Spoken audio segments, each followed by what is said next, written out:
வணக்க மக்களே, சற்று முன் வெளியான செய்தி ஒன்று வெளியாகியுள்ளது. ஜெயலலிதாவுக்கே சதி செய்தாரா செங்கோட்டையன்? 1996 நடந்தது என்ன? திருநாவுக்கரசின் பளிச்சு பதில். வாங்க வீடியோவை முன்மாக்கலாம். அதாவது அதிமுகவில் தற்போது வெடித்துள்ள உள்கட்சி மோதல் எல்லாம் தமிழக அரசியல் பரபரப்பை ஏற்படுத்தியுள்ளது.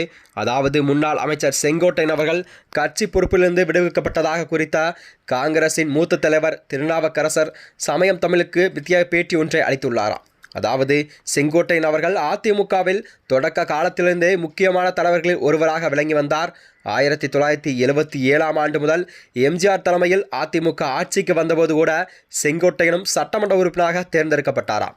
தொடர்ந்து ஈரோடு மாவட்டம் அரசியலில் வலுவான தலைவராகவும் மாவட்ட செயலராகவும் இருந்த கட்சி பெரும் பங்களிப்பை செய்தவர்தான் இந்த செங்கோட்டையன் அவர்கள். ஆனால் இன்று அவர் கட்சி பொறுப்பிலிருந்து நீக்கப்பட்டிருப்பது சற்று அதிர்ச்சியாகவே உள்ளது. எடப்பாடி பழனிசாமி அவர்கள் பொதுச்செயலாக கட்சியை நடத்தி வருகிறார். சின்னம், கொடி, தலைமகயம் அனைத்துமே அவர் கையில்தான் உள்ளது. எனவே இன்றைய சூழலில் எடப்பாடியே அதிமுகவின் தலைவராகவும் தொண்டர்களாலும் மக்களாலும் ஏற்கப்பட்டவர்தான் எடப்பாடி பழனிசாமி. செங்கோட்டையன் கூறிய முக்கிய தலைவர்களில் மீண்டும் சேர்க்க வேண்டும் என்ற கருத்துக்கு கட்சியின் ஒற்றுமைக்காக இருக்கலாம். ஆனால் அதை வெளிப்படையாகவே பேட்டியில் கூறி 10 நாள் கால அவகாசம் கொடுத்தது ஒரு கட்சி தலைவரின் ஆணவக்குரிய கேள்விக்குரிய எழுப்பும் வகையில்தான் உள்ளது. இதன் விளைவாகத்தான் எடப்பாடி உடனடியாகவே பதிலடி ஒன்றை கொடுத்துள்ளார்.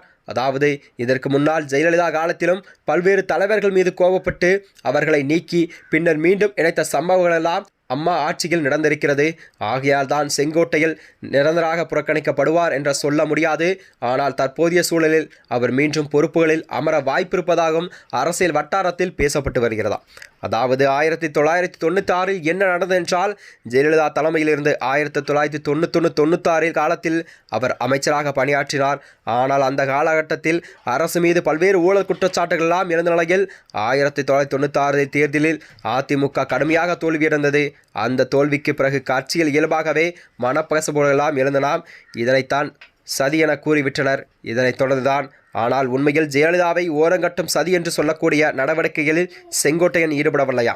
ஜெயலலிதாவுக்கவே எதிராக அப்போது பல மாவட்டங்களில் இருந்து அதிமுக தலைவர்கள் எம்ஜிஆர் மரணத்துக்கு பிறகு ஏற்பட்ட பிரிவுகள், கூட்டணிகள், கோர்வைகள் என இவையெல்லாம் அதிமுகவிற்கு பெரிய இழப்புகளை ஏற்படுத்தின.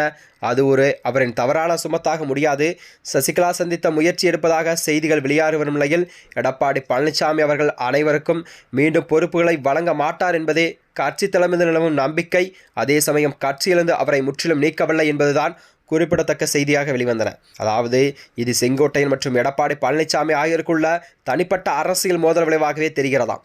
இருவரும் ஒரே சமூகத்தைச் சேர்ந்தவர்கள், ஒரே பகுதியில் அரசியல் வேரூன்றியவர்கள் என்பதால் போட்டி இயல்பானது. செங்கோட்டையன் தவறட்ட வாய்ப்புகளை எடப்பாடி பயன்படுத்தி கொண்டார் என்பது வரலாற்று உண்மை.